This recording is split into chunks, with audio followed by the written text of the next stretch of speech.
skills, sticking with us, forming new bonds with team members, and coming up with, I think, just some absolutely brilliant ideas is another way that we can give back and a really meaningful way to do that. So just want to shout out our hackers first and foremost. So let's give them another round of applause before we get started there. All right.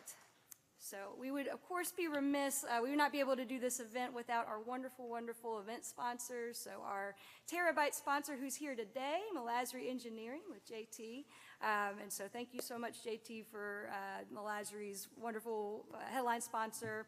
We've also got 4 sponsors that supported each of the 3 hackathon challenges that we have. So All World Project Management supported our first challenge around blight, and Blue Note Bourbon supported our second challenge around workforce transportation. Ting and Blue Suede are both heavily involved in AI and smart city technology here, so they were our adopters for that challenge. And then we also have this wonderful building at the FedEx Institute to have all of our activities this weekend, and Orion and Adams Keegan also supported too. So just, I know if you're tired of hearing me say thank you, I probably have almost done it enough, but not quite. So we want to give our sponsors a great round of applause.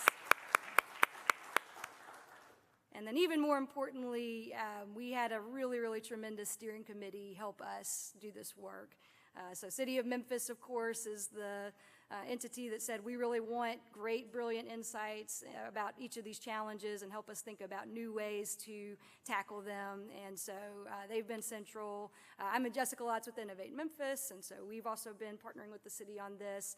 We've also got Memphis Technology Foundation here as a co-organizer. Epicenter City Leadership, Tech 901, all helped us bring people to this event and lend their expertise running these types of things.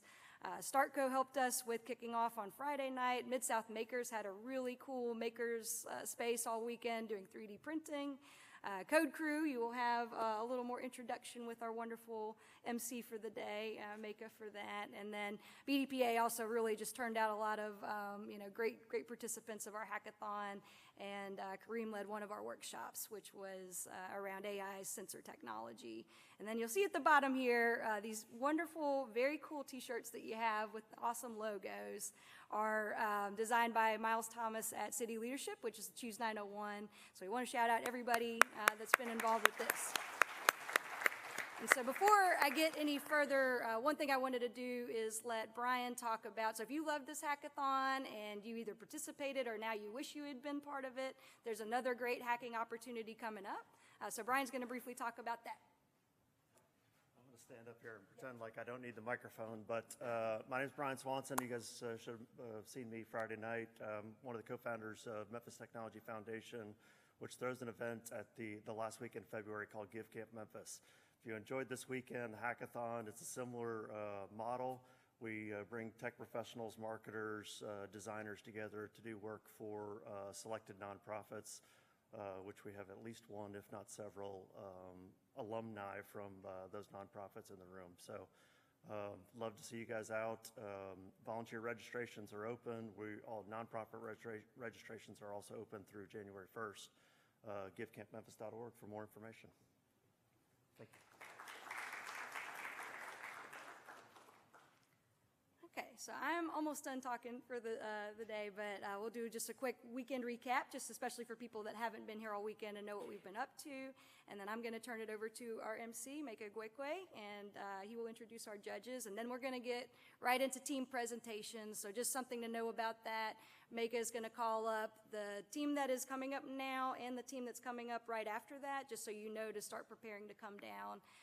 And we will have 5 minutes per team exactly. You've got a giant, wonderful countdown clock right here to see how you're doing. And then at the end, our judges will deliberate a little bit, and then we will give out our awards. You may remember we've got some great awards today. So there will be one grand prize worth $2,000 for one team with the best overall solution. And then we will have best in category for each of our 3 categories. So those 3 are blight and neighborhood improvement, transportation for workforce development, and then AI and smart city technology. So a little bit about what we've been up to. We started out on Friday night. We had a really great kickoff in this very room. So we had some opening remarks from Mayor Young, and then we had 3 city experts talk about what people could potentially do, what the challenges were that they would like to solve in each of our 3 categories. And then hackers quickly, very quickly, it was very impressive, formed teams and worked together on one idea addressing one of those 3 challenge topics over the course of the weekend. They had 36 hours to do it, and some had gotten power naps this morning around 7 and 8 a.m. after they submitted some great materials. And so that's what they're going to present today, is what they've been working on all weekend. Saturday, was really kind of the grind to get it done, hacking day, but we also had some great volunteer coaches and skill workshops throughout the day so that people could brush up on skills, learn how to do new things, and have some barriers unlocked. Last thing I'm going to say before I turn it over to our MC is our judges have a rubric here that they're going to rate every team submission on, so that you know what will go into making those decisions about the final awards. So first up is impact. So that's, can we see that there's a real world application of this solution? Is it something tangible that we can imagine how it can make Memphians' lives better in this challenge area? Another is just simply, does it align to one of those 3 challenge themes really well? Is it relevant to Memphis? So we really pushed hackers on, make sure you know what the local context is, use some data and research that relates to Memphis specifically, and make sure that you're aware of some of the other programs and solutions that are already out there so that you don't duplicate things. Technical strength is all about those skills and complexity, variety of technical skills that the team used to produce the final product. But we also need to look pretty, so we know there's a lot of great engineering programming work that goes behind the scenes on these, but we want the appearance and design to be something that is user-friendly and appealing and exciting for people. Creativity and innovation is all about how original was the idea. Is it something that really knocked us off of our socks that we'd never thought of before? And then last but certainly not least is team collaboration. So the judges are looking for evidence that you have leaned on different team members' skills and strengths, and that you've really applied both technical and non-technical strengths to everything. So with that, I am about to turn it over to our wonderful MC for the day, and a new partner in crime for me that we've gotten to work together. I say partner collaboration, but that we've gotten to work together a lot for the hackathon. So many of you know Meka Goikwe. He is the CEO and co-founder of Code Crew, really wonderful organization, and another opportunity for hackers and audience members that are interested to stay involved in this kind of work after today. So let's give it up for Meka.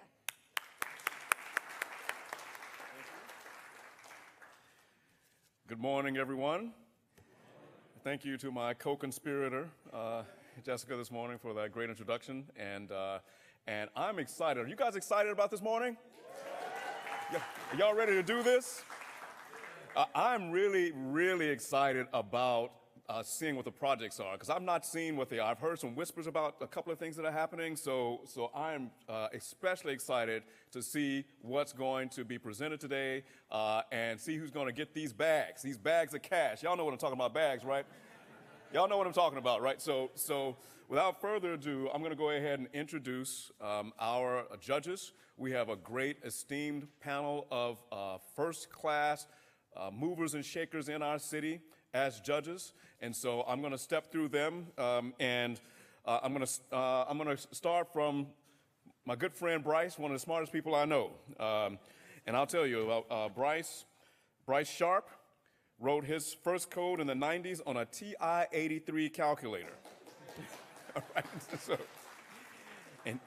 and from a TI-83, he is now currently working as a software engineer 3 at Ookla. He is a co-organizer of HackMemphis, a local tech meetup. He's also a juggler and a runner who sometimes combines them both and calls them joggling. I learned something today. He's quoted saying, "I got a double major in computer science and mathematics and a third major in bartending." So please join me in welcoming Bryce Sharp. To Bryce's right is Antonio Adams. Antonio Adams is the Chief Operating Officer for the City of Memphis. He has worked for the city in various capacities for 18 years, including over 9 years as Director of General Services before becoming Deputy Chief Operating Officer and then Mayor Young's appointed COO. Chief Adams is responsible for overseeing all major city service divisions and related agencies and brings a wide breadth of knowledge for each service's strengths and needs. Please join me in welcoming Chief Antonio Adams. To his immediate right is Jitapong J.T. Malazari. He is the founder and oversees the operations of Malazari Engineering. You guys have seen Malazari Engineering as one of our sponsors for this great event.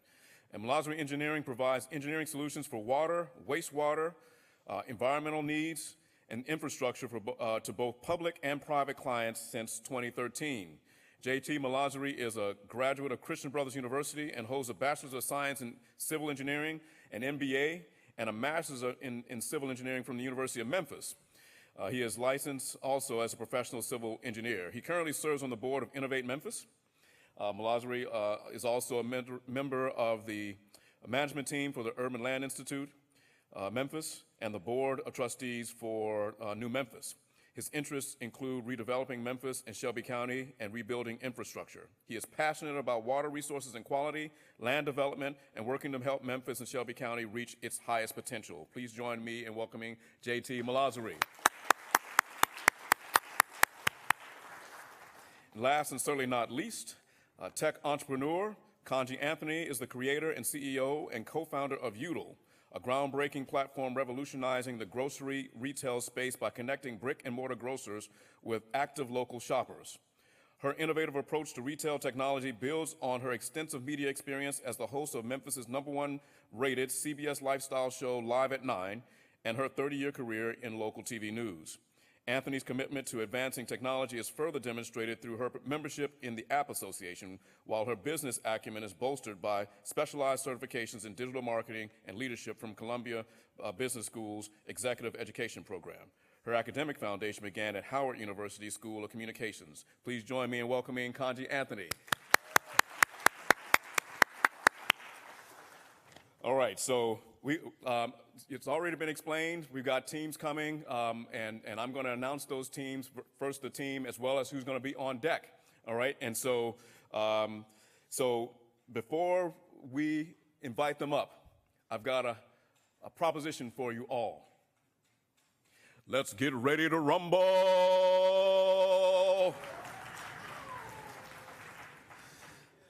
All right, first up is Blight Busters. All right, we're going to start with the first category of blight. You guys know we have 3 categories, addressing blight, workforce transportation, as well as AI smart cities. So these first ones are going to be for addressing blight. So Blight Busters, and then we actually had 2 teams named Blight Busters. So the second team on deck is X, formerly known as Blight Busters. All right, so Blight Busters, who did not rename themselves, you guys are first up. You have 5 minutes. You'll see the countdown clock here. So come on down, our friends from Blight Busters. Come on down, right on in. And so you'll watch that clock, and you might even hear a bit of a sound effect as the time gets close to 5 minutes. All right, and so welcome. Thank you.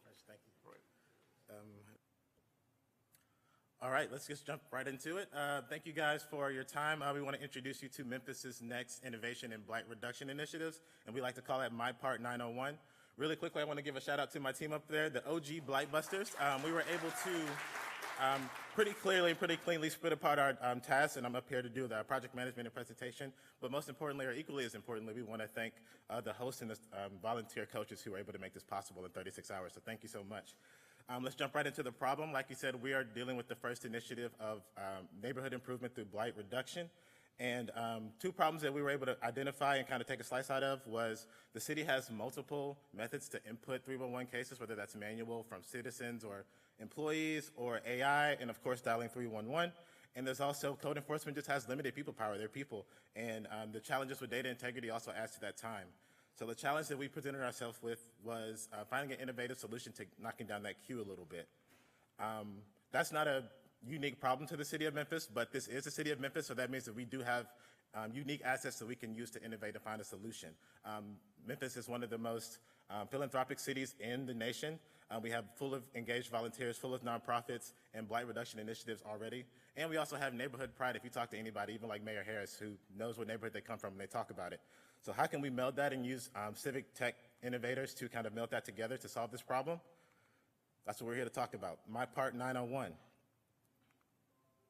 We want to empower Memphians right off the bat to be able to solve 3 problems safely and effectively through volunteers without intervention, and that's unsightly vacant lots, cutting down tall weeds and grass, and also helping with some of that detail validation in miscellaneous cases. And we want to do all of that in a gamified way, so let me show you what I'm talking about.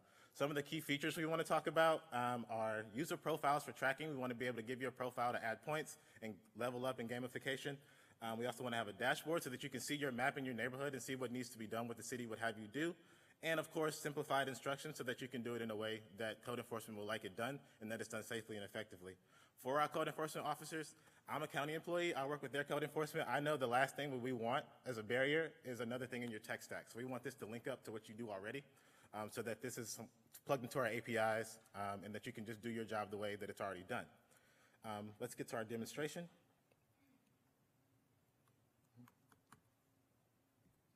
Here we are. So this is our prototype in a little mobile view. We have our sign-in page, of course, and verification. You got to have 2-factor these days. All right, so this is our dashboard. This is our app. We want to start here with our login page, and of course, verification. You do need 2-factor. But this is our initial dashboard screen. We want to have a map for your cases. Like you see here, we do have one icon for a junky yard. Let's click on that and see what it takes us. That's 25 points. We see this case up here with us to go and deal with. Let's say we're at the site to go do the job.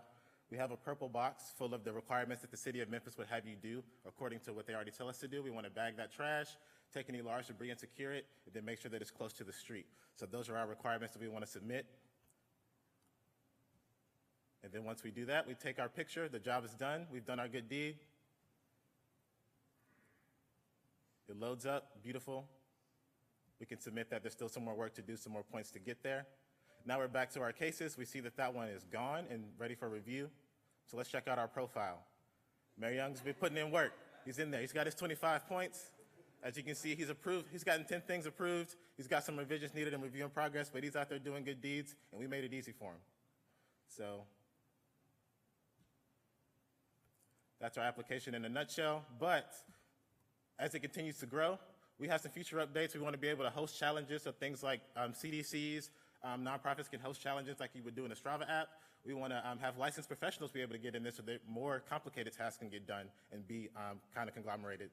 We want to have education on city initiatives to this app so that people can just send this out when it's ready, time to go do some good work, and have some local and city investments, so maybe monetary prizes or reputational prizes. And of course, the sky's the limit with AI and adding that to our data set. And thank you so much for our time. That's my time. Here we are. Impressive. Did it with 5 seconds to spare. Right on. So excellent then. So that was the original Blight Busters, right? Next, come on down, X formerly known as Blight Busters, right? And then the next on deck is Bite the Blight. Next on deck is Bite the Blight. So currently we have X formerly known as Blight Busters. Thank you. All right. Yeah, good. Good afternoon, everyone. We are X, formerly known as Blight Busters. The solution to address blight is going to require multiple agencies to collaborate and communicate with each other, and because it's a multi-dimensional issue. And we've developed a visualization tool and AI chatbot that is going to bust down the technical and statistical barriers so agencies can focus on their solutions. We want them to address on dealing with physical weeds, and we've addressed the tech weeds that we know that agencies struggle with. And what we have here is a site that the present state is this dashboard that contains all the blighted and abandoned properties in Memphis.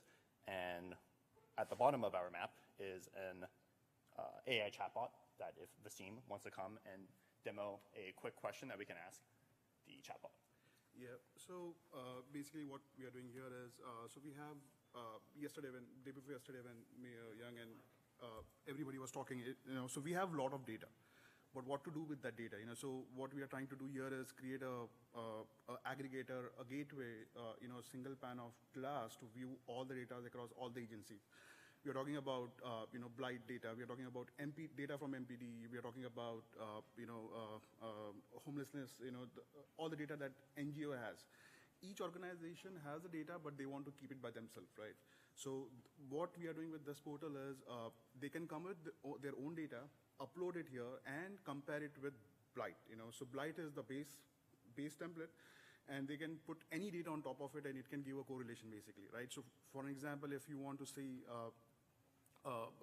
crime versus blight, right? So MPD can come and, if they have a data set, as long as they have a Latin long, they can just push it, So we'll come later, but we'll ask the question about the blight here. So I would be the staff from the city today, and I want to know insight on blight in zip code 38106. Let's see what comes out.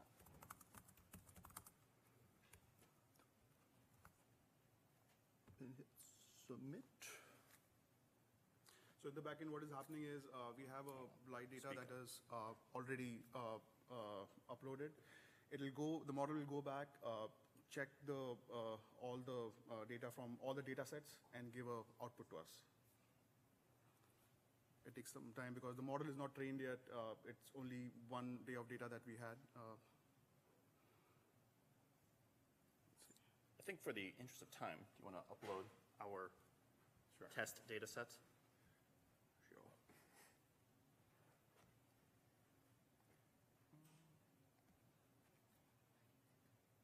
Yep, still not coming. All right, so what we wanted to do was have an ability to, I'm definitely not going to find where that file is. So desktop and hackathon submissions, challenge one neighborhood. Oh, I lied, I got it right there. So what we want to do is allow users to upload their data. So as we upload data, we're going to see that now the map has changed. And so we're looking at the crime data that we just uploaded aggregated against the blight data. So if we want to explore this, we can go in by a geographic boundary, in this case, census tract. So I can see in a given census tract how many crimes have occurred there, and I can also see the distribution and the density of blighted properties. But let's say we want to have another geographic boundary. Well, maybe we want to look by zip code. So now we have aggregated your data by zip code, and we're able to see a heat map of, again, the number of crimes. So I'm going to turn it over to Jet real quick to talk about the ability to filter even further. Yes, on the right here, it's a drop-down column containing all the crime types. And then we can, using that drop-down to select the crime types. And then the underlying data will be aggregated based on the crime types, as you see here. And then you can also change the geographic area, zip code or the tract. And then the dashboard would be reflected this way. Yeah, and so the key here is we want to have the ability to look at different dimensions of the data and look into some of the detail and really drill down. Now that we have all this data aggregated in the portal here, we're going to see if we can give another shot at asking ChatGPT, which is the underlying engine here, a question about it. So considering, let's say, all data sources, ChatGPT will not fix typos. One day, maybe. Considering all data sources, please describe the situation of blight And crime. And as we run out of time, we'll see if the submit button will work. Spelled situation wrong, too. So I think we're out of time, so we should probably stick to the prescribed rules there. The future of this is to eventually add any data set and then continue to populate tables and things like that from it. So thank you for your time. All right, all right. Thank you, X, formerly known as Blight Busters. Bite the Blight is coming on down, and next up is Memphis Forever.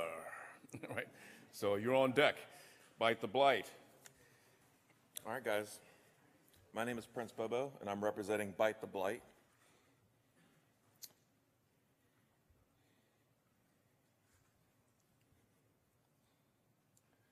It takes 55 seconds to add a new request to the Memphis 311 app.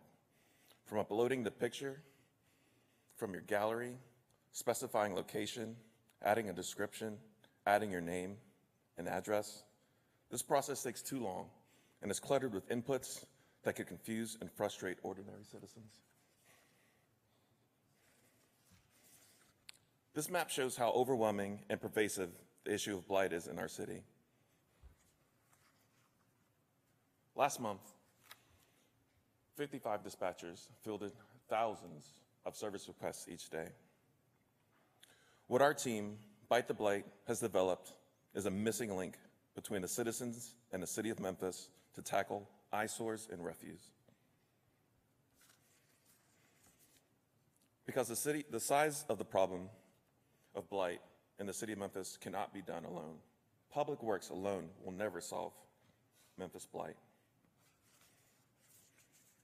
Our vision of the future is to use a blight layered data stream that can receive and provide data to identify and clear blight from the Memphis roads. What we need is to capture the energy of passionate citizens, the mayor's blight team, other civic servants, entrepreneurs, and nonprofits to fight blight by pursuing each of their own interests. Let's go to our case study. This is Cynthia. Cynthia's driving down the street downtown, and she sees a person in a wheelchair trying to cross the street. But unfortunately, there's a big tire in the way. Cynthia pulls over and opens her Google app, and in the little bottom right corner is the blight button. She clicks blight, sets a pin on the street, and it is instantly uploaded to Google Maps. Within the app, Emilio, a Publix worker, sees that blight has been added to the streets of Memphis, and he's on his way after a little lunch break. But he's only 4 minutes away. But unfortunately, our city street artist, Joe Dirt, using the same app, sees that blight is there, and he has some new art to pick up. He intercepts right before 311 has to do anything, so everybody has access to this app.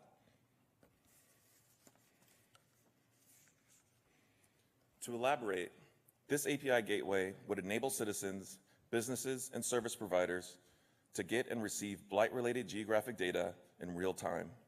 In addition to reducing the input time for almost a minute to as little as 5 seconds, it could provide a public platform for technology and innovation across the city. It could also add route requests to the appropriate department.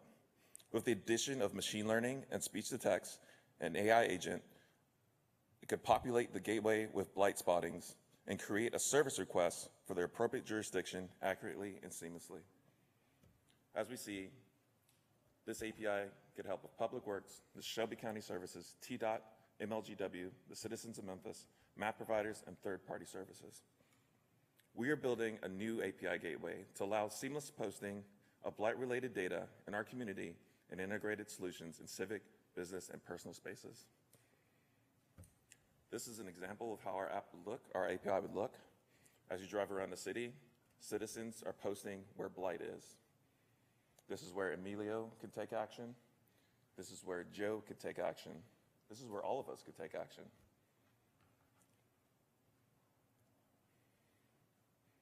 What we can do is turn the City of Memphis from this to this.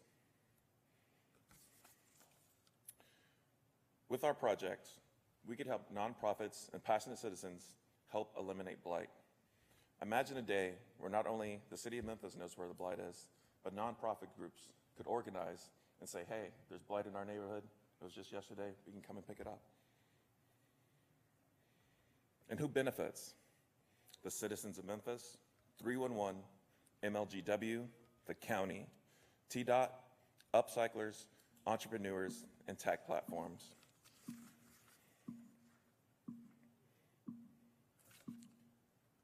That's it. Thank you.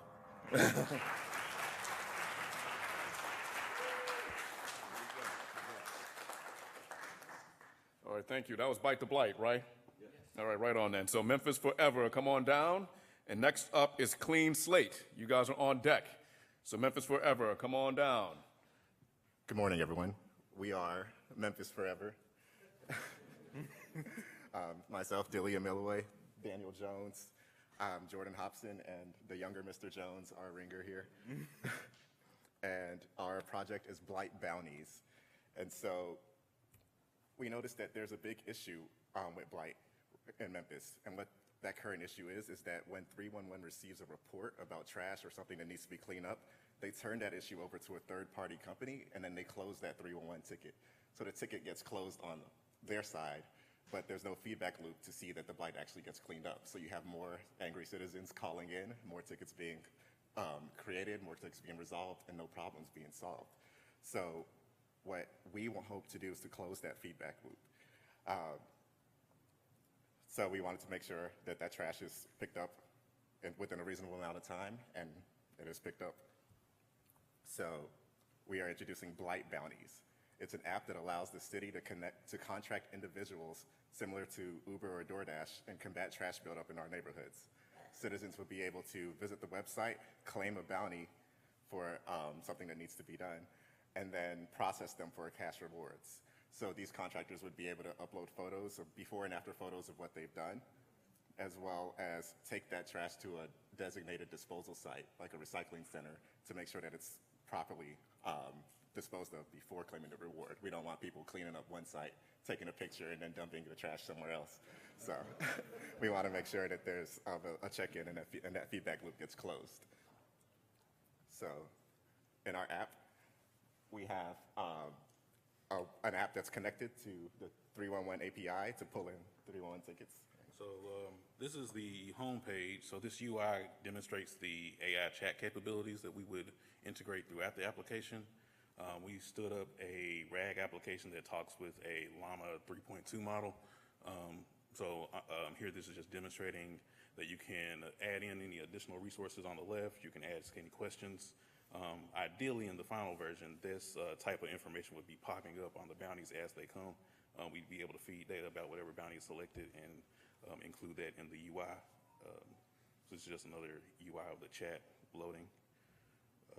And then this is a mock-up or the implementation of the bounty page. So bounties from the Memphis Data Hub would be loaded here, as well as our own database.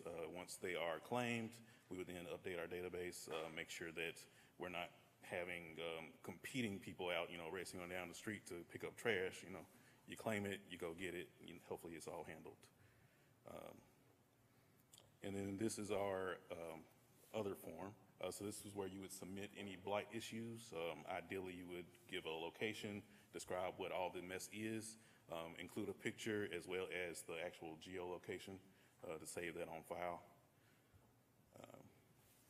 And you want to wrap up? Yeah. And so the impact of this is that we have a simple application that's easy to implement and integrate with City of Memphis tech stack. And there are 5 main impacts that we wanted to highlight. One, the city can put taxpayer dollars back into the hands of Memphians directly and save money on those third-party contracts that aren't necessarily solving the problem. 3, cleaner neighborhoods will result in increased property values, which benefits everyone in Memphis. And 4, listing our designated sites for dropping off refuse and processing blight will lower Memphis's overall ecological footprint because we're making sure that things are getting disposed of the right way before any rewards are given out. And finally, it helps alleviate the poverty problem in Memphis as well as we're creating another source of income for anyone who might need it. Good morning, everybody. We're Clean Slate 901, and we think we have a really good solution to put in a nutshell. As the mayor said in his opening remarks, the city's plagued by poverty and crime, and the lack of opportunity for teenagers just causes them to go into downward spirals and, commit crimes, join gangs. And I know as a teenager, I would have loved to have both an earning opportunity and a purpose, a way to serve my community. Our solution would address all 3 of these problems, and we think it would have a large impact on the Memphian experience. And the crux of our project is combining 311 data, so user reports, with Memphis' current smart city infrastructure and future plans for smart city infrastructure, such as drones, smart cameras, machine learning technology to recognize blight in our streets.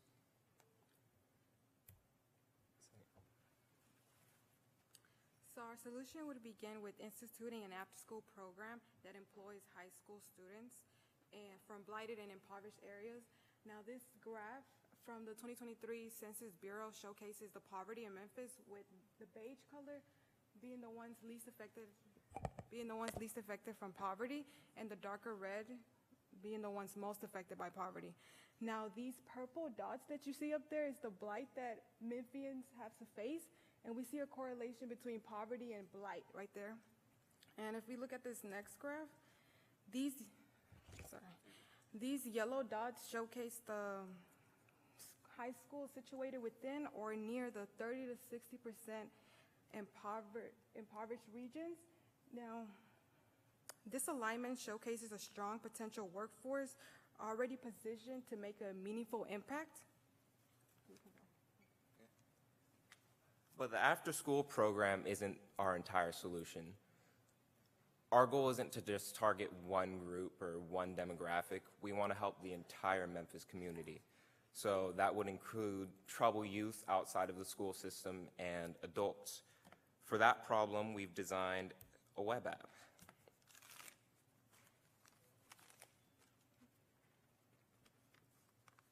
This is our web app and homepage for Clean Slate 901, where troubled youth and adults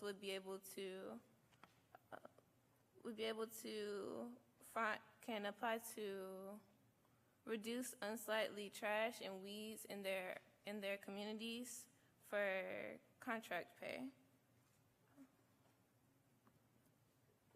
This is the youth application page where students and older youth would be able to apply to the program. There's an after-school program where ideally students will learn about it through their school, Memphis Shelby County Schools, and the other program is for older youth that would have more free time, or older youth that would have time to apply directly through the web app. For pay. And this is the adult application page where formerly incarcerated adults would be able to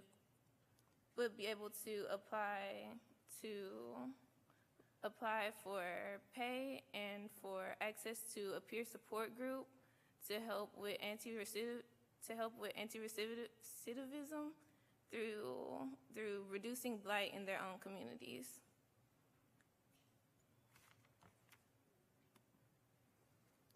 And this is the page for residents and property owners to increase community engagement, to build the stronger bonds.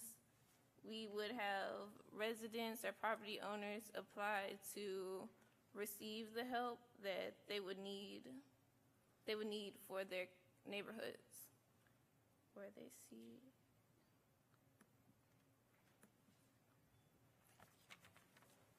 Yeah, and that's all we have for you today. Thank you. All right, great job, Clean Slate. So that correction, remember now that rising from the ashes is coming down now. And then after rising from the ashes, we'll move on to the workforce transportation category, starting with data force. So my name is Prince Ali. I'm doing Rising from the Ashes. Part of this is a case study on Hollywood Hyde Park and a participant community-centered approach to solving blight. So first, I have a couple of pictures of news articles that portray North Memphis as a blighted neighborhood. And when we think about blight and we think about the labels that we associate with the land, we also put those labels with the people. So I have a video clip that I wanted to share. You used the word blighted 9 times to refer to the Sugar Hill neighborhood. I'm not sure I know the meaning of that word. Put this back up while it's playing. Grim, dreary, inhospitable. Do you need me to define any of those words? Thank you.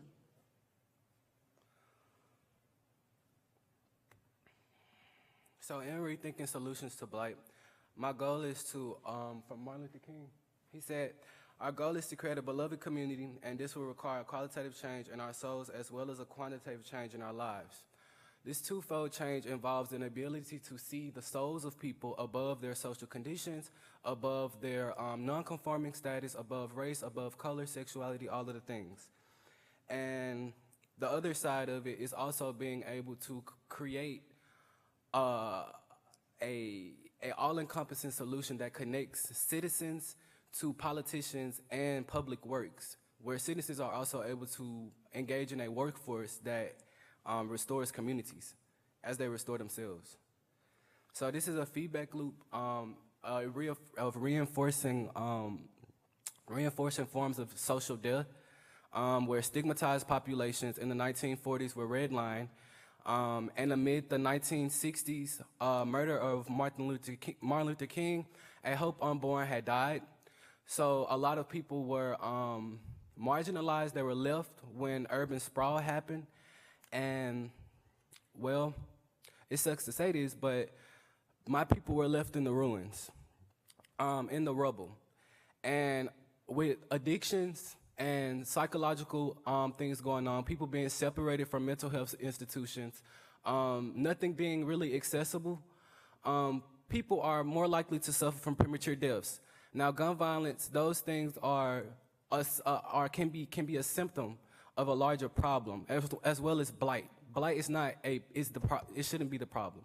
Blight is a symptom of a bigger issue, because we're not focusing on the human. We're focusing on the economics. We're focusing on getting money off the land, making sure it looks nice. But we should be able, that land doesn't mean anything if it doesn't serve the population, and that's why there's blight. So this is a poem that I wrote. It concerns a project I did involving life and death in the area. My mom died last year in May 2023. She laid on one of those vacant lots that you call blighted. When I was 12 years old, I slept on one of those lots that you call blighted. And I'm not dreary. I'm not hospitable. The Holy Spirit lives in me. So yeah. Red roses on the ground. My blood is on the ground. No one to clean it up. No petal left to pluck. Look, I'm in the mirror. Just say you love me back. But you just say you hate me, then stab me in the back. You can never feel the swish of every blade, so I'll lie in the fields and grapple with my pain. The solution that I'm thinking about involves a sustainable solution that creates a workforce for individuals living within a community to take vacant lots and turn them into urban gardens. If it's an urban garden, people are less likely to litter on it. Also, if it provides services for them, food, sustenance, and food deserts, their lifestyles are more healthy. I'm not gonna really go through this process too much, but these are inputs, social inputs, outputs.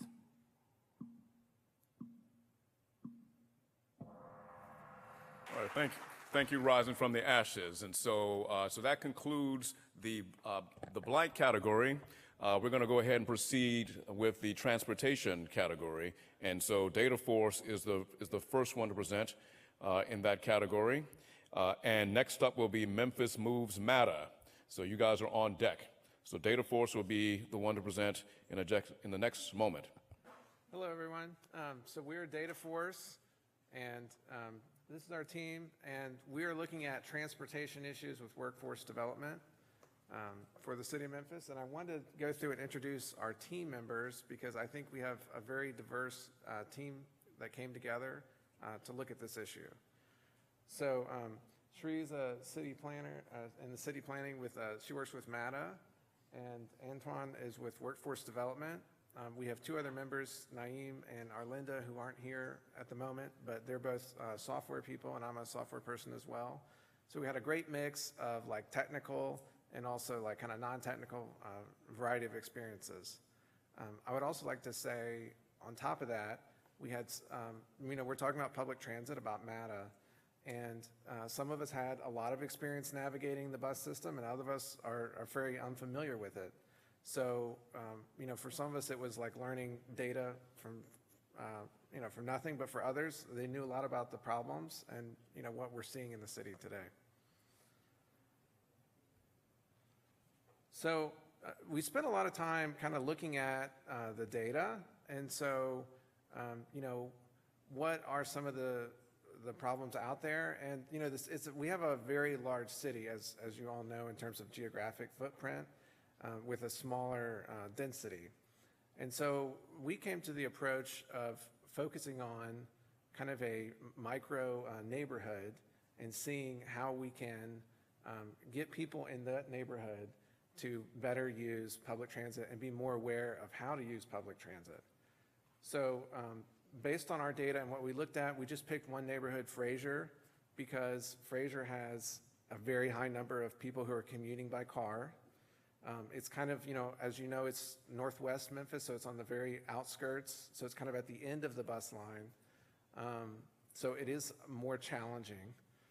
But, they have a large commute time, and then we have here like time to work. These are some census data numbers that we pulled down.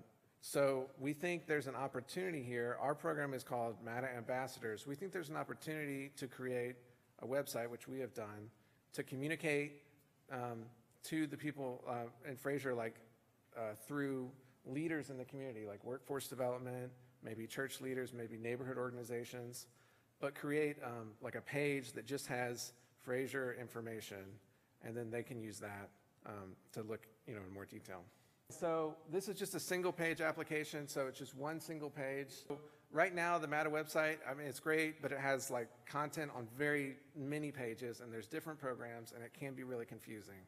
So we just have everything on one single page. So if you pull this up on mobile, it's just gonna like scroll on down. This is a picture of the bus routes in Fraser. Now it doesn't look that impressive, but like 42 is one of the most popular bus routes. So there's in the ready zone and all that. So there's a lot of opportunity here. I think communicating that to people is a challenge. And I think anyone that looks at like a large bus map or bus schedule, like that can be confusing for almost anyone. So how can we make this just simpler to communicate?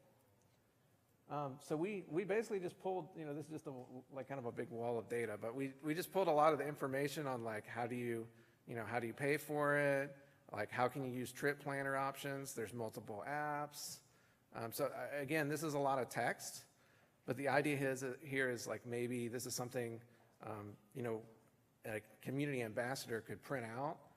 We could make it into a handout form, or they can work through this and communicate this information to other people. Here's a map of the ready zone for Fraser, and then this is just all the get in touch stuff at the bottom. Including like a link to the bus tracker. So, yeah, please. To add, so just with that map that we showed, I think it was important to understand out of the 40,000 population in Fraser, there was a good percentage that were not able to connect to the transportation. And so how do you kind of connect it with those who were excluded from being able to access the 11 and the 42, which were highly populated ridership. And so it was just a way that we wanted to connect at the neighborhood level for the constituents to connect to transportation. So, and then, this is just kind of a little pilot. So, in theory, you could go and do other neighborhoods and particularly drive more demand to MATA and the system. So that's it. All right, thank you, Data Force. So next is Memphis Moves Matter. Come on down, and after that, on deck is Grizz Tracks. So my name is Brandon, and my name is Aarti, and we're Memphis Moves Matter. And we're making a ride service sharing service app. So why do people carpool in Memphis? For one thing, it's more reliable than public services, as shown in the statistics from the MATA website that only they come on time 63% of the time. Another thing is affordability. Most people who carpool make around $35,000, which means Uber is too expensive for them. To show you how expensive it is, just to go to the University of Memphis to the international airport is about $19.50. In other words, it's $1.77 per mile. If you use your own car, technically my car, it's about 12 cents per mile. So you can see the difference, the disparity. So what do people do if you can't afford Uber? You rely on your family and friends. The problem with that, though, is that when you make plans, you have to call them like, hey, what time are you free? Like, are you free tomorrow? Like, it gets complicated, especially if it's a very specific time, assuming that they respond to you. Another problem is that there's no app or anything that allows like a customizable fare for the rider. Let's say instead of just paying like a profit like an Uber thing, maybe if you just want them to pay for gas or a maintenance fee, or maybe something specific. Like for me, if my sister wants to get a ride from me, I want to get boba tea. You know, that's my way of compensation. So another thing we would talk about is workforce mobility. Out of all the people who work or to get to work, 25,000 people use carpooling to get to work versus 2,000 people who uses public transportation. Most of these jobs are entry-level jobs working at logistical centers like FedEx and DHL. But the nice thing about FedEx is that, you know, it's in the middle of Memphis, you know. There's a lot of people, and I did some rough estimates. There's about 400 people that uses, this is really rough, the data isn't out there, but it's about 400 people that uses carpool to get there. But there's a bigger problem. FedEx will no longer be the largest employer in Shelby County. There's a bigger group coming to the block, and that's Blue Oval City. They're building the largest automobile factory in the United States with 33,000 employees in that one area. So with the same calculation with FedEx, they would have about 1,500 people that would require carpool. Something I want to mention is, like, I didn't mention where they're at. They're in Stanford, which is about 46 miles away from Memphis. So if you use an Uber, it would be about $82 one way. So some ideas. What if, man, it would be great if someone could make an app where it would be a company specific, like, not like an Uber, but very company specific where, like, because they're all going to work at roughly at the same time, but what if there was an app where he's going there, maybe he could pick me up along the way, and I could pay him a little bit for just like gas, and that guy will get money for gas, but he's picking them up on the way anyways. But also, when companies apply for carpooling services, they do receive tax benefit from the Tennessee government. So without further ado, I'll show you the app real quick. Thank you, Brandon. And so with the data and insights we have gathered, it's clear that we are in need of a solution to meet the unique transportation needs of the Memphians. So the Memphis, with the strong family connections, they often rely on their extended families and friends for their carpooling needs. So we have come up with an app, and the key feature of this app is the friends and family, and the community. It's all about the community. So if you look at the friends and family section of the app, so we have specifically designed this app to help the workforce and make the transportation convenient and accessible and affordable. So if you look at the friends and family section, so this is where you can see, you can build a network, you can add a circle of your trust, and you can navigate through the channels, and you can request a ride. Yeah, you can request a ride from the channels, and so that you know that you're getting a ride from the people whom you trust. And so this is how it displays. So it basically displays the drivers in your circles, and when you click on the driver, and it displays their schedule, and also it displays their status so that you can request them a ride and see if it aligns with your needs. And you also have the Match Me Ride option, where you can just click on it and it matches you with the ride, and if not, you can make a custom request of your own. And we are also taking it a step further by creating a workforce ride program. So the workforce ride program helps with the workers. So you are going to see the workers whom you share the same commute route, and you can have the list of them being displayed here with the destination where they work at and their availability. So you can also see their verification, so you can see if they're verified. And yeah, so this app makes it easy for all the Memphians, and it also helps you all to, it helps the riders and it also helps the drivers to get some extra cash, but while also strengthening the community bond, which is very, very important for the Memphis. Thank you. Great job. Great job. That was Memphis Moves Matter. And now Grizz Tracks is coming on down. Next after Grizz Tracks will be Scoop Fusion. All right, good afternoon, everybody. judges, panel. Today we will be talking about bridging some solutions for transportation in Memphis. One big problem we have is underserved communities have faced historical challenges, and they're currently still facing challenges. Usually when budget cuts are made, they're some of the first to be impacted. As we've seen with MATA recently, where they're pulling back resources, this raises the question, can these people reliably get to work? Can they reliably get to work, and what implications will this have if they're not able to get to work? So we propose to provide data that will be helpful in finding the geographical location of where these communities are, and providing data to find the destinations where they need to go.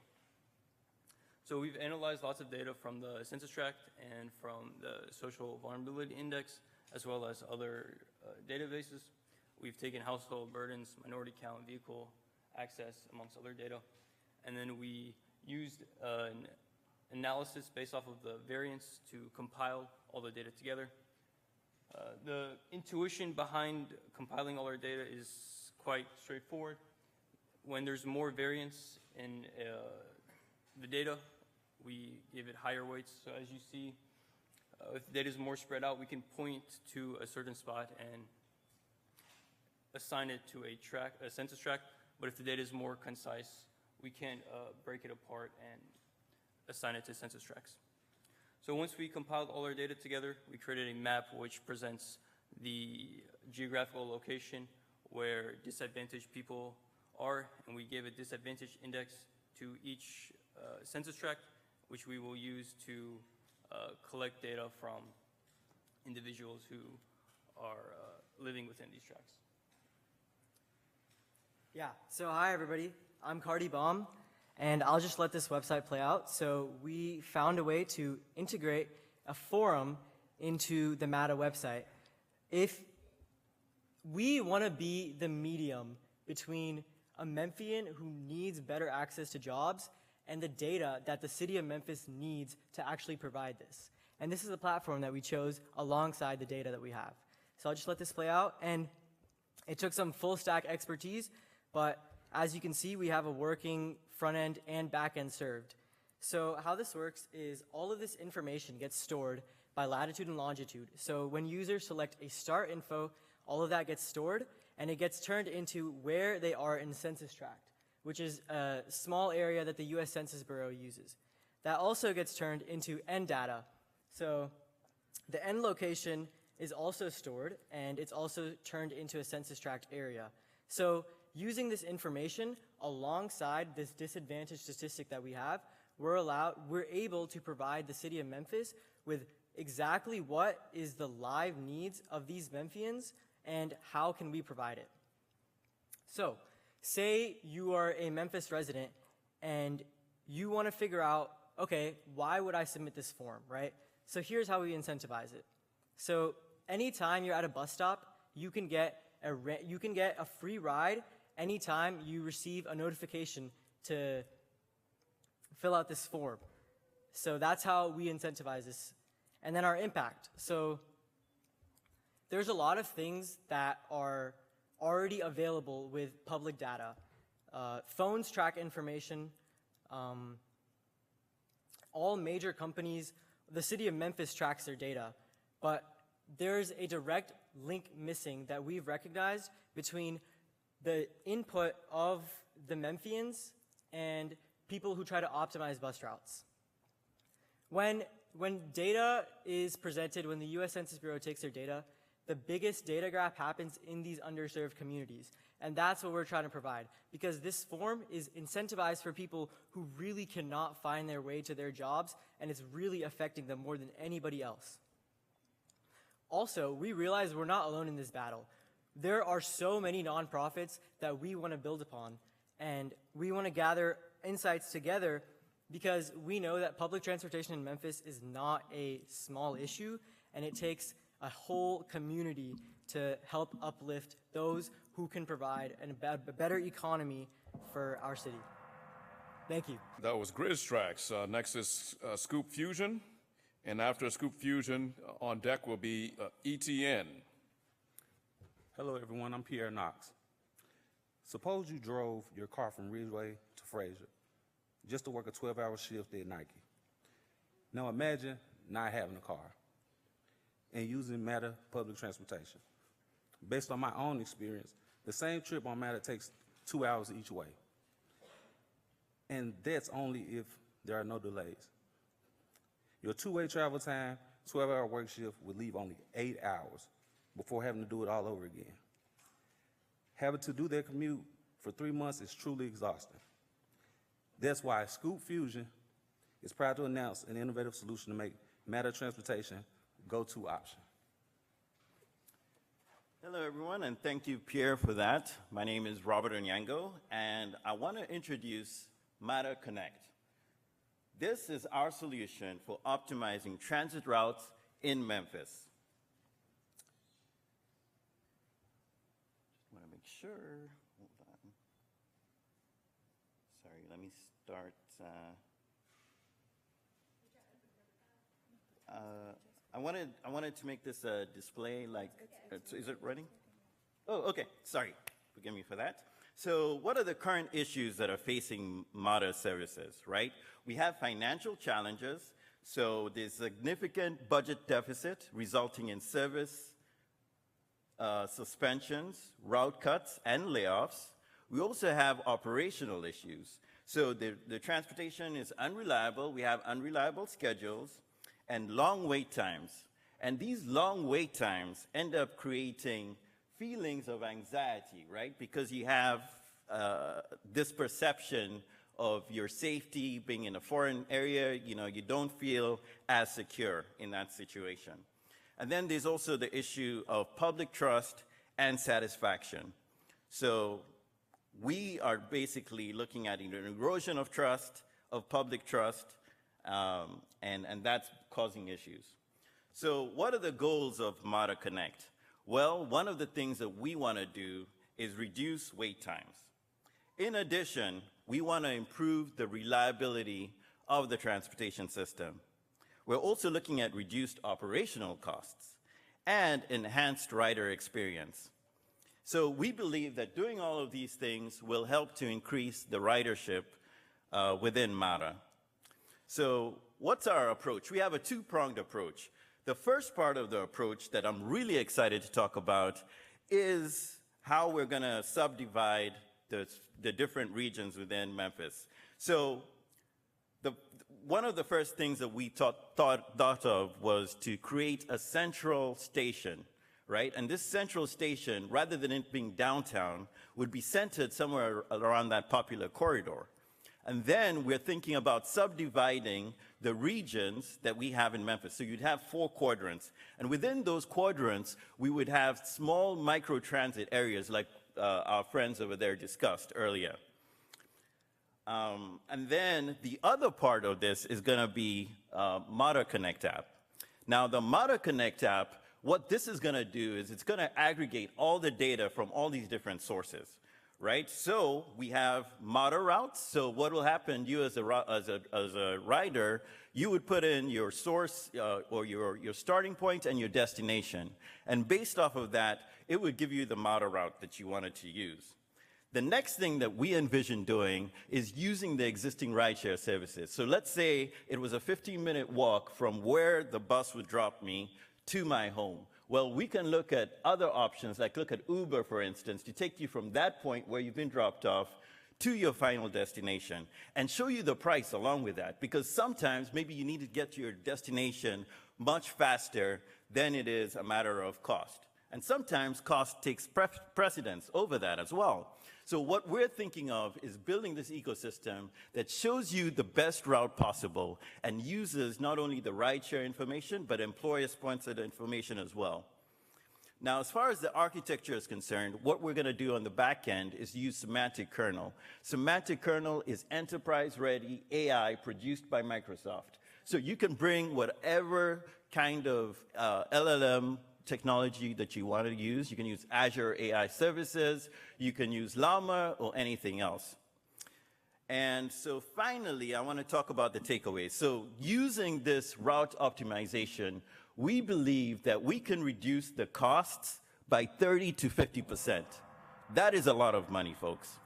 And so I want to say in conclusion that we together as Memphis can model this transit innovation system and create a model not only for the state of Tennessee, but move this to the rest of the country and eventually create this as a model for the country to follow. And I want to thank my great teammates here at Scoop Fusion and everyone over here, and it's been a pleasure. Thank you. Welcome, welcome. My name is Darius Kaye, introducing the Employee Transit Network. Our goal here is to improve transportation access for Memphis's workforce.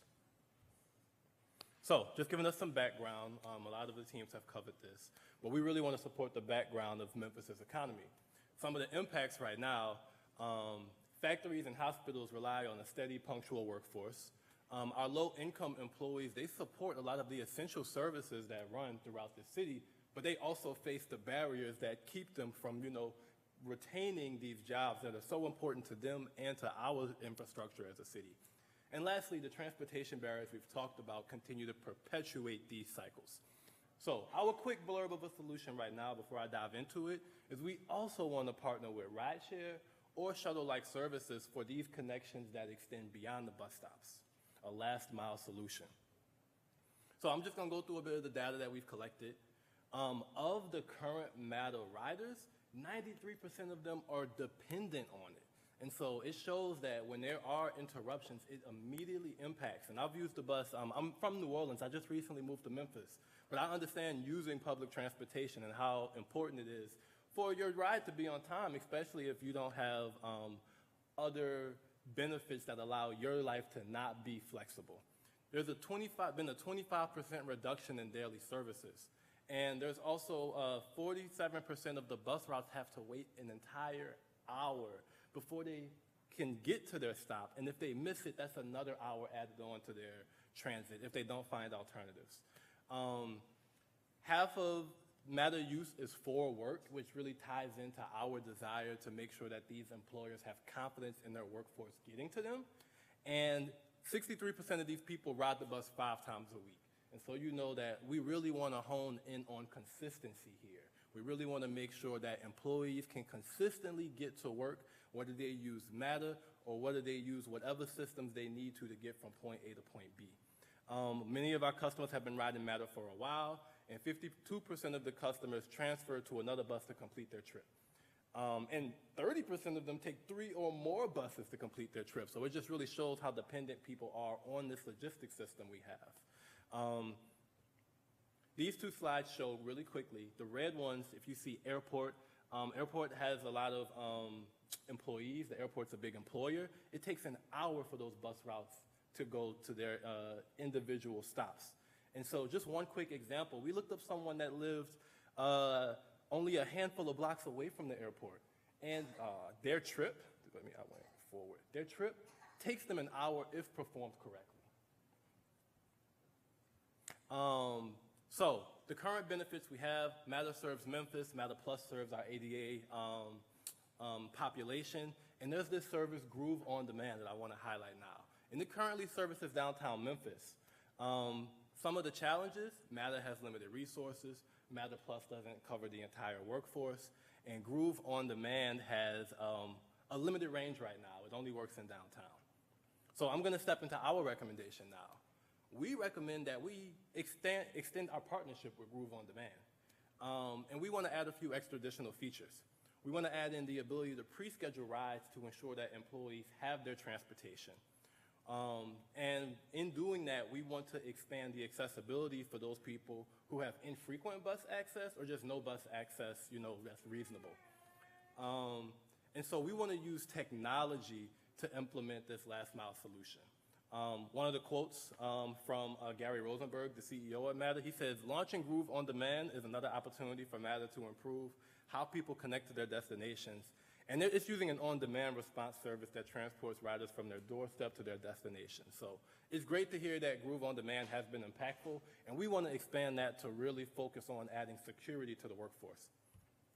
What we're going to do is residents are going to call in the 311, and we're going to have a consultant that is on staff hired either by the city or by Groove on Demand, and these residents are going to call in and pre-fill out some key information about their route.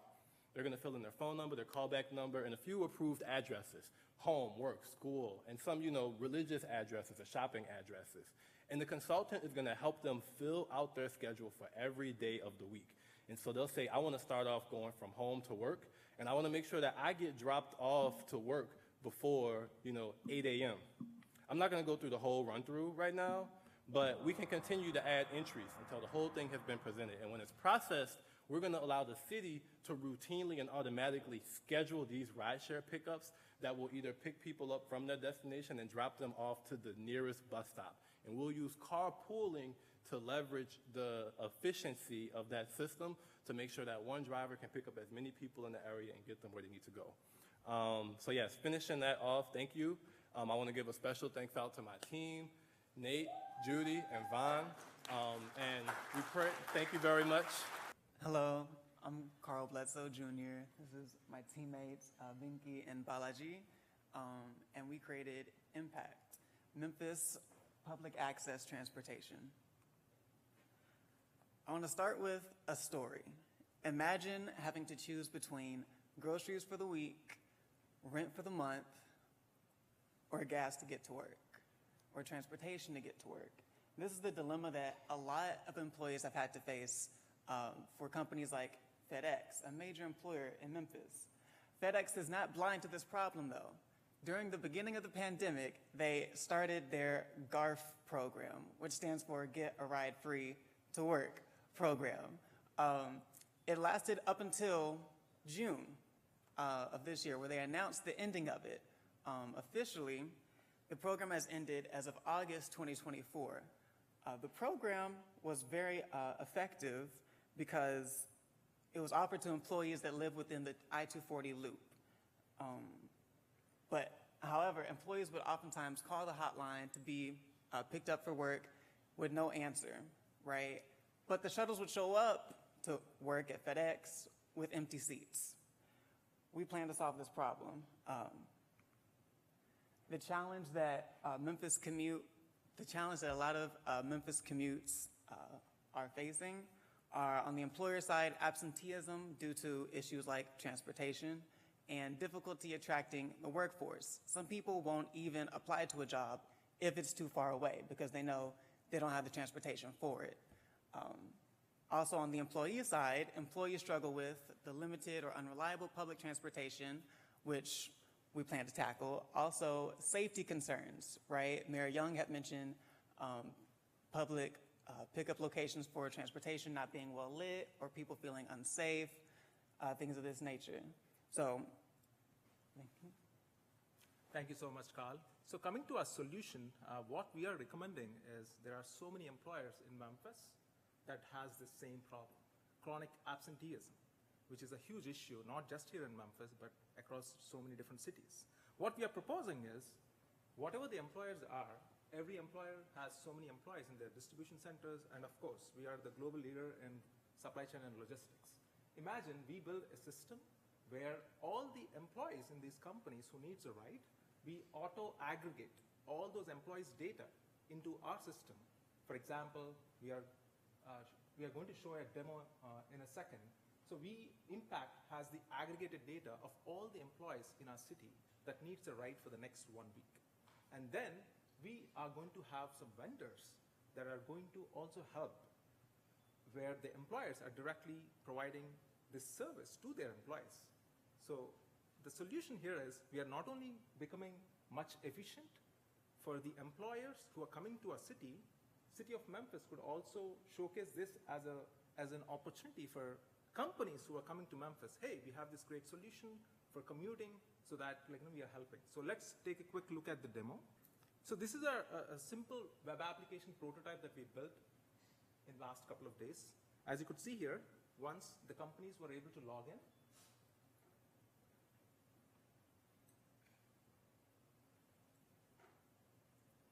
every company could have a different HRI system.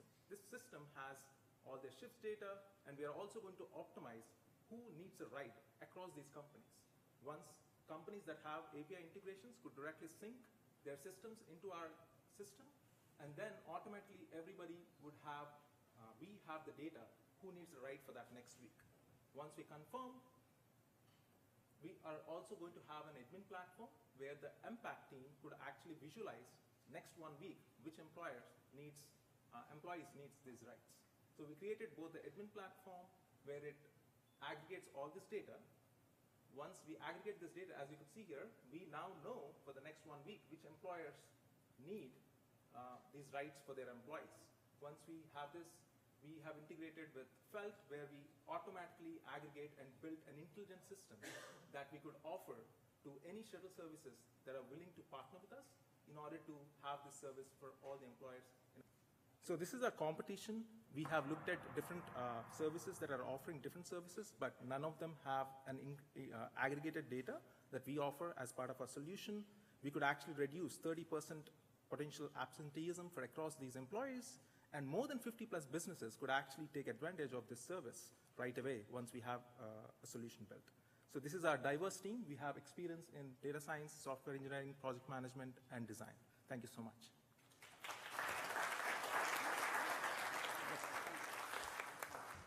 All right, well, great job.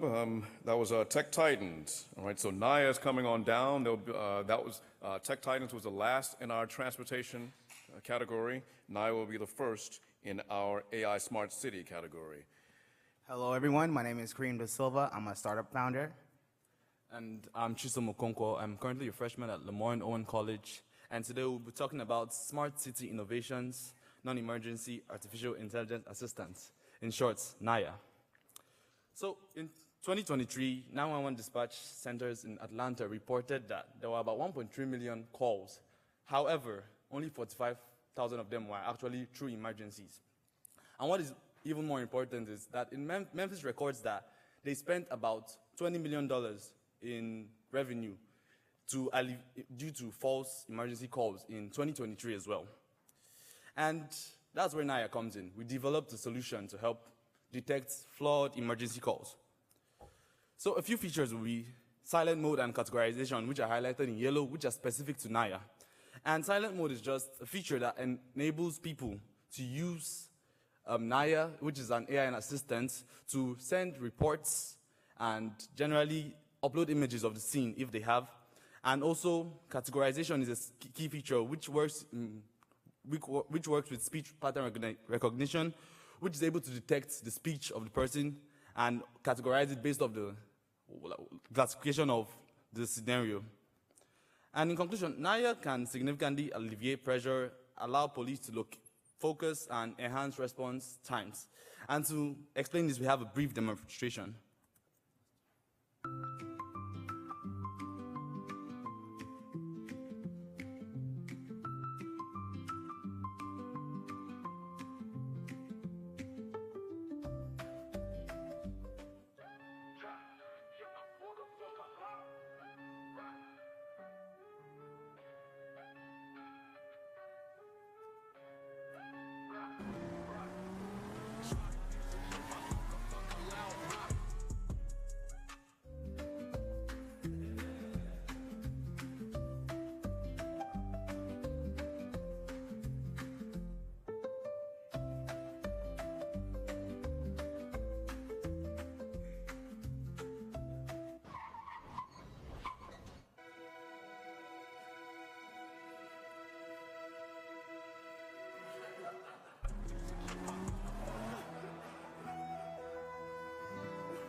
emergency AI assistant here to help. How can I help?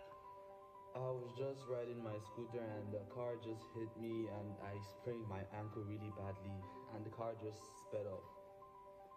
I'm really sorry to hear that. It sounds like a hit and run situation. Are you in a safe location right now? Yes, I am, but I'm currently injured really badly, and I need some help. I'm here to help. I'll make sure to get you the assistance you need. Can you please provide me with the address or the nearest landmark where the incident took place? I'm currently at the University of Memphis. Thank you for that information. Can you also describe the vehicle that was involved in the incident? For example, the make, model, color, or license plate number, if you were able to see it. It was a Volkswagen, and I think it was gold. Thank you for providing that. Do you happen to have any photos or videos of the scene or the vehicle involved? Yes, I was able to capture a photo, but it's not so clear, and I was able to see a few digits of the plate number, which is BJ7. Thank you for that information. I filed your report and sent the information to the police. Help is on the way, and someone will be there shortly. Please stay safe, and let me know if there's anything else I can do for you. Okay, thank you so much. You're welcome. Take care, and I hope you feel better soon. The real magic of NIA is that it has real-time transcriptions to a dispatcher, showing really key information. As you can see, it does situation summary, key details, recommended actions, and categorization. So this is also be a co-pilot, works with them. They can just see it really quickly and jump in the call if it's a real emergency. Thank you. Good morning. My name is Austin Horton, and here we are, HackMemphis, and we're going to tell you about our project, Memphis All-in-One, Mayo. It is a smart product designed to make Memphis more efficient, more connected, and more citizen-friendly. With this app, we aim to enhance the way citizens and visitors interact with the city. And visitors are able to interact with the city to simplify and improve their experience. So the problem, Memphis is a vibrant city, but its services and agencies are too fragmented and difficult to access. So residents struggle with accessing bills to pay, accessing potholes, reporting potholes and crime. Visitors face challenges.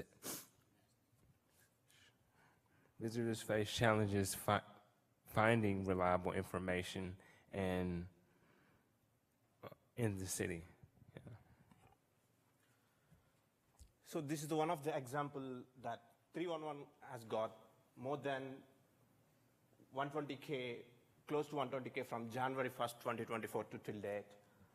Similarly, if you look at City of Memphis Police Department and other departments, we do have huge complaints, but there is no centralized data, like what exactly happening in the Memphis. So every year in Memphis, more than 13.5 million people going to visit Memphis, and we have, in the greater Memphis area, 1.39 million people. To help all these people, all of you addressed all the challenges that we are facing. So this is one that can solve all the problems as one centralized data. The good thing here we brought is, it can visualize the data in the format of video, audio, in the text, and it can cluster the data and send to the respective departments with all the complaints, and it's going to give you the frequency of the complaints, and it's going to give you the locations, and everything that could be mapped. My friend going to explain more detail about it. Basically, let's look at this visual.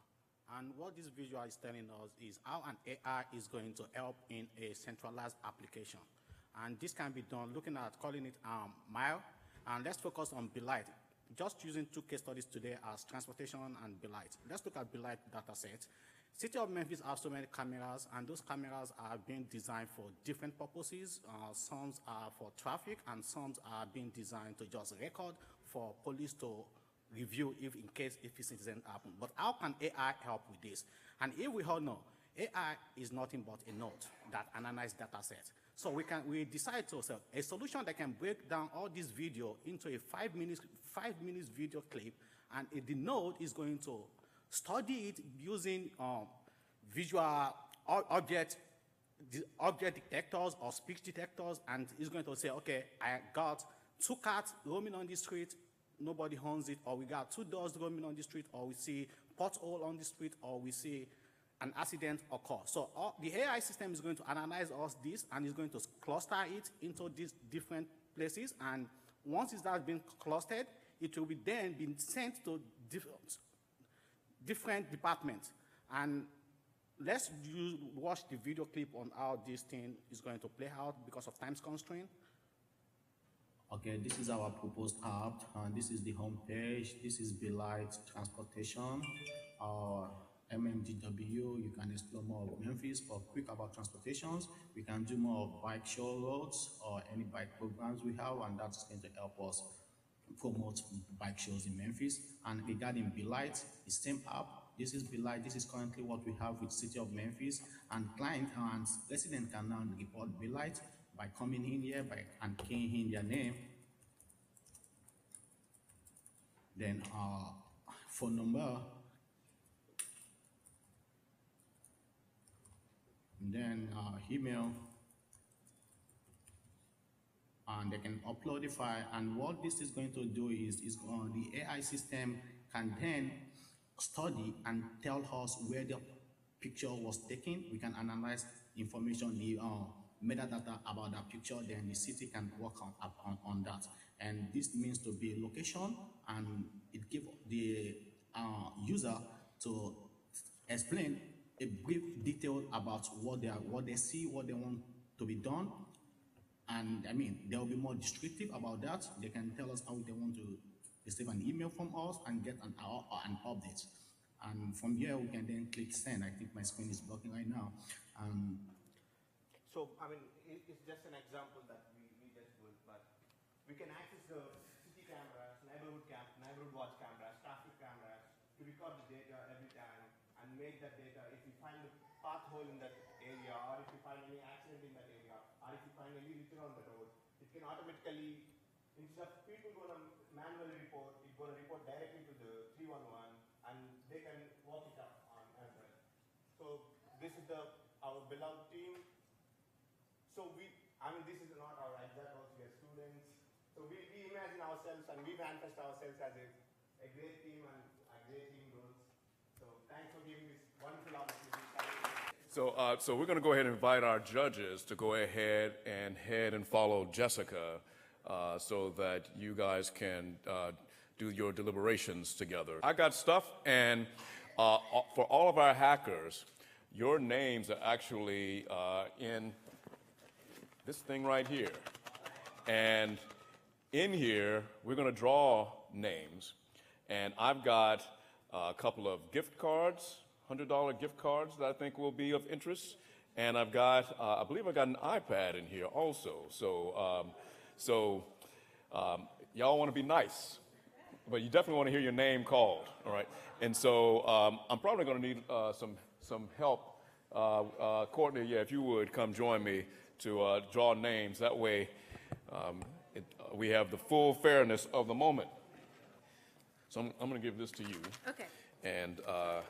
And our first prize that we're going to award is going to be a $100 MasterCard gift card. Okay, so this means you can use it and spend it at your leisure, where you please, if you please, wherever the spirit moves. In fact, it's almost a holiday, so this might be a great way for you to subsidize your gift purchases that you must do. So the first winner of this $100 MasterCard gift card is, drum roll, everybody, drum roll. Get a little. It's getting stuck. All right, well, that makes it all the more. Judy Lane in the house. I love the Price is Right moment right there. Right.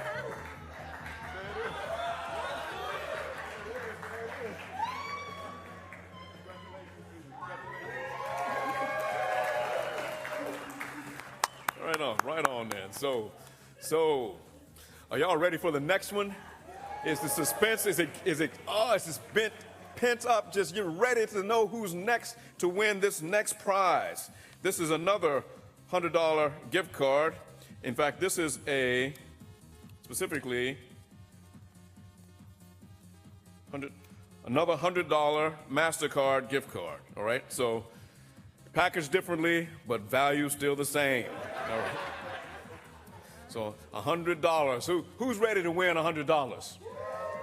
Oh, doesn't sound like y'all ready to win $100. Y'all ready to win $100? All right on, because I can't take this $100 home with me. I wish I could, but So the winner of this $100 gift card is, drum roll, get some drum roll love, Auntie Anandi. Auntie Anandi. Sorry if I said your name wrong. I can relate to that, though. Congratulations. All right. So that is yours. Are we taking pictures? All right. All right.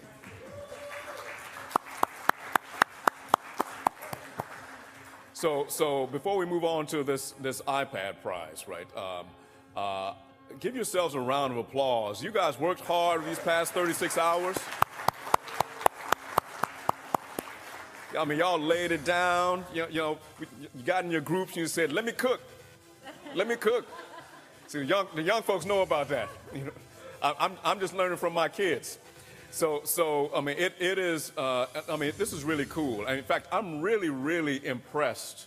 I'll just say, because I've been at hackathons in different cities around the country and so forth. Nowhere have I ever seen a hackathon as diverse as this one, right? I mean, so we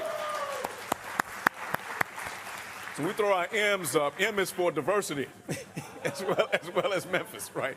I mean, because that's something we're A1 on that. As evidenced by everyone in this room and all the work that you put in and the very impressive projects that you did today. It's not today, really culminated today, right? So y'all are tired of hearing from me, though. I know, right? Let me see what's in this bag. In this bag. No, that's not it. This is it? Yeah. All right, let me open it up. That's right. Make sure y'all know that I'm not manufacturing anything, making up anything. This right here. This right here. Apple's finest. It's got the yellow. It's got the magenta. It's got the blue leaning towards, I'm sorry?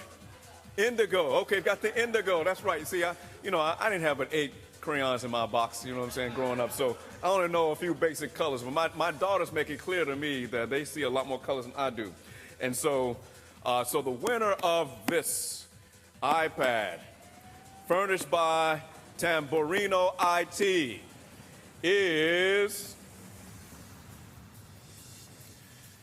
All right, thank you for the drum roll. Darius Calliette. Darius Calliette.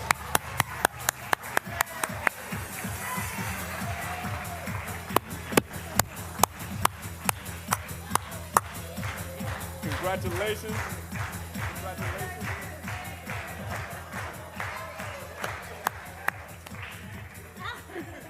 He brought the good luck charm with him, so who I know in the not too distant future will take over this iPad, as such young folks do, right? So congratulations. So we got a few more minutes while the judges deliberate. But like I said, I mean, we have a lot to be proud of in this city. A lot of amazing ideas addressing challenges that, again, are not unique to Memphis, but we are acutely positioned to lead on. And you guys are showing that this weekend. And I can't wait to see all the winners. Now, of course, you guys all know that we're going to have a winner for the Blight category. We're going to have a winner for the Workplace Transportation category. And we're going to have a winner for the Smart AI, or AI Smart City category. And so in addition to those, we're going to have an overall winner for this event as well, right? So how much is the prize for winning the blight category? 1,000, right? 1,000, okay? If you win that category, you win $1,000. Your team does, right? And we'll make sure we get your information so that there'll be something for you to fill out in terms of making sure that the check comes to you. And you want your check, right? Okay, I trust that you do. Somebody does. Okay. Well, all right. And then how much is the prize for the workplace transportation category? It's $1? Okay. You're quite the volunteer then. No. So no, it's $1,000 also, right? $1,000, and how much is the prize for winning the AI Smart City category? I love the aspirational, focus on scaling that up, but no, it is also $1,000. It is $1,000, right? But you're going in the right direction, because how much is the prize for winning the grand prize for the best overall project? $1 million. Wow. Wow, wow, man. I appreciate you donating $1 million. Because that iPad's not quite $1 million, right? No, it is $2,000. $2,000 is for that prize, right? So we got a few more minutes while the judges deliberate, which means that we got a few more minutes where you guys get to hang out with me. And I love that. How many here are here now that were not hackers over the weekend? Do we have a few? Okay, excellent. Excellent then. Great, great. Then we had a number of volunteers also. So certainly thankful to all the volunteers for what you have committed over this weekend. I know Jessica and our friends from Innovate Memphis will also take a moment to highlight and thank you all. But I watched you guys. I watched you as teams over the weekend. I was in and out. I had to show up at church on Saturday. That's a long story. But I was in and out, and I got to see a lot of you work hard. In fact, this morning when I came in, I got to see some of y'all snoozing, which meant clearly you were up late, bringing your A game, right? And so like I said, you ought to be proud of yourselves. I'm certainly proud of you. And as we wait for the results to come, as we wait for the results to come, a joke. Oh, that's a great idea. I'm quite the lousy comedian.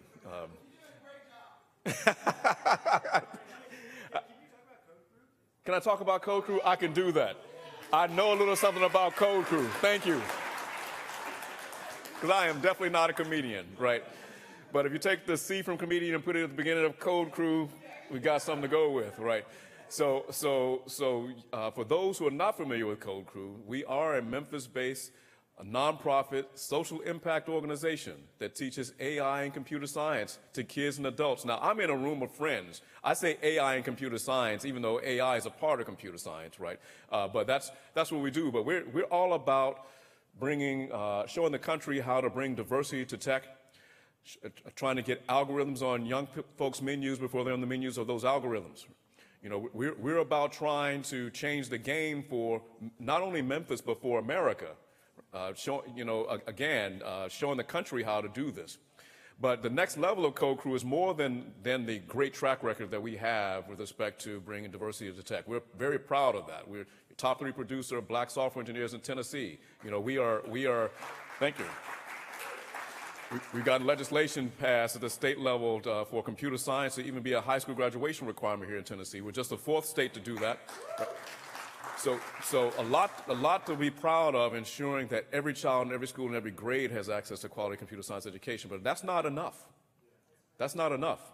How do we intersect that diverse tech into why we have technology in the first place, which is to solve problems? In this case, how do we train up young people to solve world-class problems?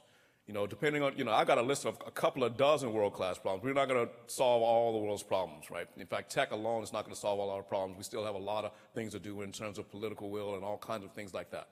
But how can we start to intersect tech with climate and sustainability? How can we start to intersect tech with housing? How can we start to intersect tech with health and those kinds of issues such that our young people in this city are leading the way to solving world-class problems and making the world a better place? That's the next level of Code Crew. And so I'm happy to talk about that. Thank you so much, man. I owe you $20 for that suggestion. You take an iPad, you know, fresh out of iPads, man. Fresh out, man. My pockets are empty of the iPads.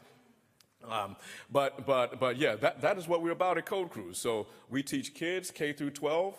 We teach adults who train them in 6.5 months to become software engineers and AI engineers. Some of my students, some Code Crew students are here. If you, in fact, you're a Code Crew student, raise your hands. Yeah, there you go. We got a few who are on teams. And so we're proud of that. We train teachers to teach computer science, and then, like I said, shared already, we're changing the law, right, policy-wise, so that we can impact millions of kids, including the 1 million K through 12 kids here in Tennessee. And so I just got it on good authority that the verdict is here. The results are in, and I need a list. Oh, yeah, they have. Okay, they will announce. All right. So then I want to thank you all then for allowing me to be your MC for this morning. And I'm really, really excited to hear these results, and I know you are too. And no point in hearing my voice anymore. I'm going to grant the floor to Jessica. Thank you.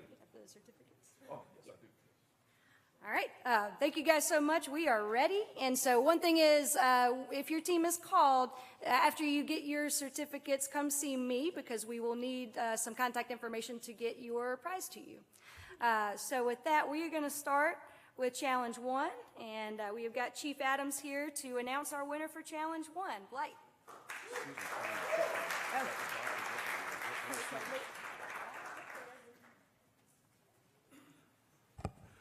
First, I'd like to thank you all for the opportunity to be here and hear such wonderful and innovative projects that you have, that you've designed, you plan, and I appreciate that you really all dug deep into the city to understand our problems and come up with creative solutions. So we really thank you. So without further ado, for Challenge 1, the Blight winner, it's Clean Slate.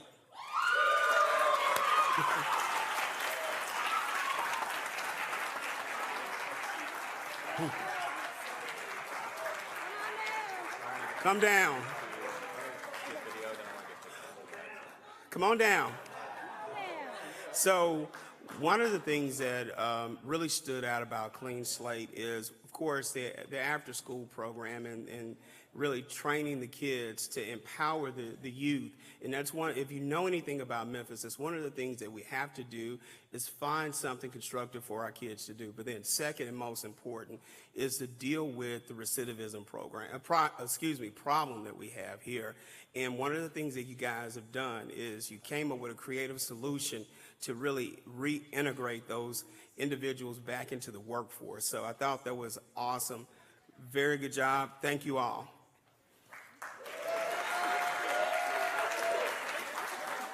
Hey, next up we have Challenge 2, and Bryce is going to come announce our winner for Challenge 2. Hello, thank you. Yeah, I just want to say, as the dude programs all day and is a real nerd, love the energy of HackMemphis. I've been to multiple of them and can't wait to come back for more. But the winner of the Workforce and Transportation Challenge 2 is Tech Titans.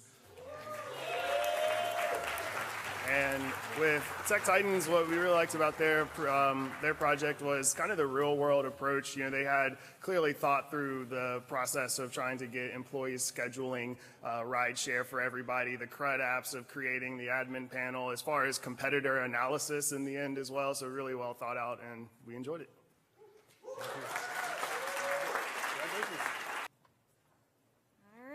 Third up, we have challenge number 3, Smart City and AI. So Kanji is going to introduce our winner for that.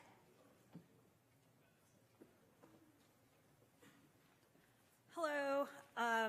The winner for the AI Smart City Challenge is Naya.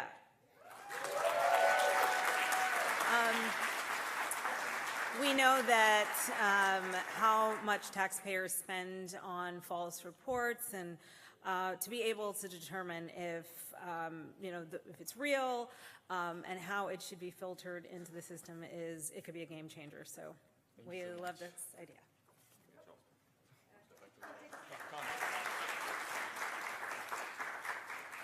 All right, one last very exciting grand prize. So this is $2,000 for the top overall team best solution, and JT will introduce our winner. First, I'd like to thank everyone for being here and all the brain cells that you have committed to making our city a better place. So I have the privilege of announcing the grand prize winner. Can we get a little drum roll? The grand prize winner is Bite the Blight.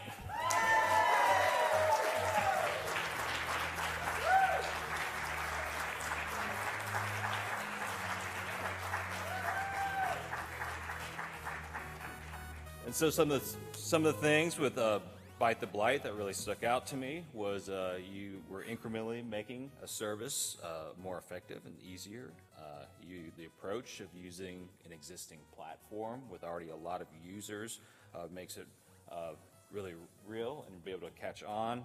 The data would be open to the public and multiple agencies. And then I really like the multi-prong approach of empowering both citizens and all the agencies to clean up our community and make it a better place. So, congratulations.